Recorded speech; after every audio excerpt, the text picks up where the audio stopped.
आपको दहशत फैलाएं, लेकिन जो घटनाक्रम है उसको लेकर के हम जरूर अवगत करा रहे हैं कि मिथिलांचल में इस तरह की घटना को अंजाम दिया जा रहा है। जो सर कहीं पर मिलता है और धड़ गायब होती है।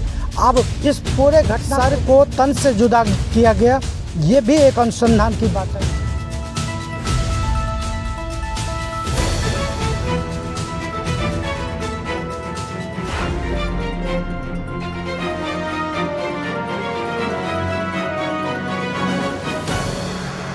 आप जो हमारे पीछे ये भीड़ देख रहे हैं, ये मिथिला में क्राइम का दस्तक है।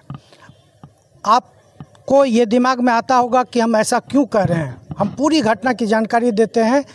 मिथिलांचल में ये पहली शायद घटना है जो एक लड़की का सर बरामद होता है और धड़ गायब रहता है।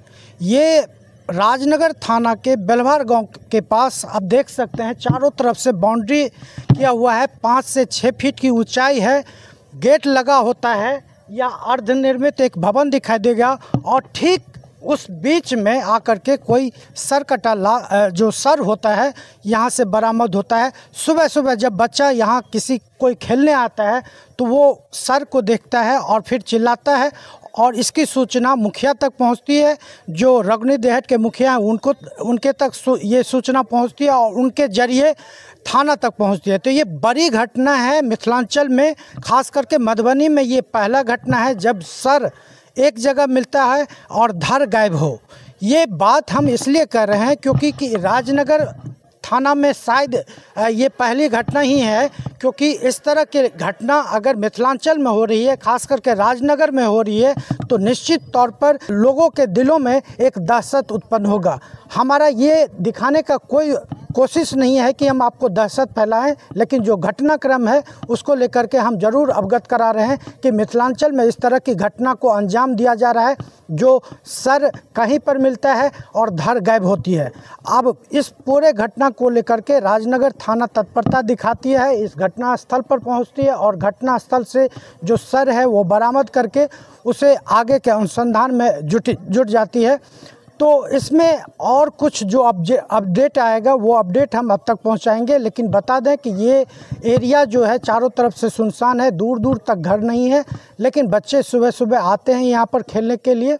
और ये भी एरिया, ये जो अर्धनिर्मित भवन है वो पूरा सुना रहता है, तो इसलिए यहाँ पर कैसे ये बॉडी सर आया, ये एक बड़ा प्रश्न उठता है।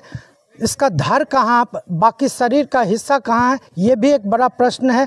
और कैसे, किस बात को लेकर के इतने बड़े घटना को अंजाम दिया गया, सर को तन से जुदा किया गया, ये भी एक अनुसंधान की बात है। ये सारे अनुसंधान जब पुलिस करेगी और सामने लाएगी घटनाक्रम को, तभी पता चलेगा कि ये लड़की कहाँ की थी। बताया जाता है कि लड़की 14 से 15 वर्ष की थी।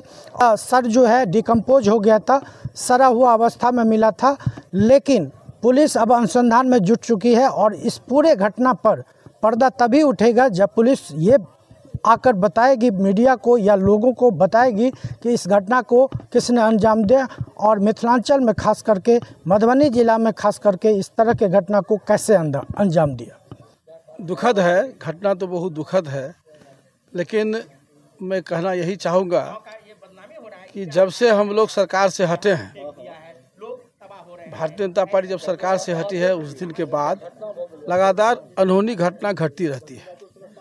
और यह घटना जो है सो कहीं न कहीं समाज का भी लापरवाही है और सरकार का भी लापरवाही है। मैं आग्रह करना चाहूँगा सभी समाज के लोगों को, जो आप सतर्क रहें। श्रद्धा मर्डर कांड के बाद सभी माताओं को, सभी अभिभावकों को भी सतर्क रहना चाहिए। जो हमारी बेटी, हमारे घर के सदस्य कौन कहाँ गए हैं, नहीं गए हैं तो उनकी सूचना तुरंत अपने नियरेस्ट थाना को देना चाहिए, ग्राम पंचायत को देना चाहिए। लगता है कहीं न कहीं कुछ न कुछ घालमेल के कारण हम समय पर तत्परता से कार्रवाई नहीं कर पाते हैं।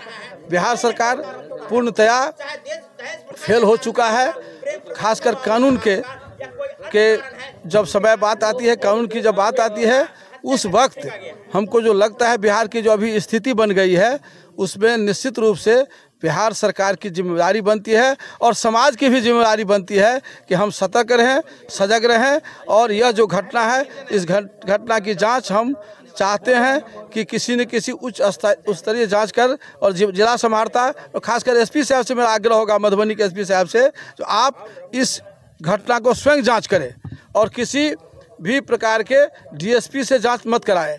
आप स्वयं जांच करें तो आपको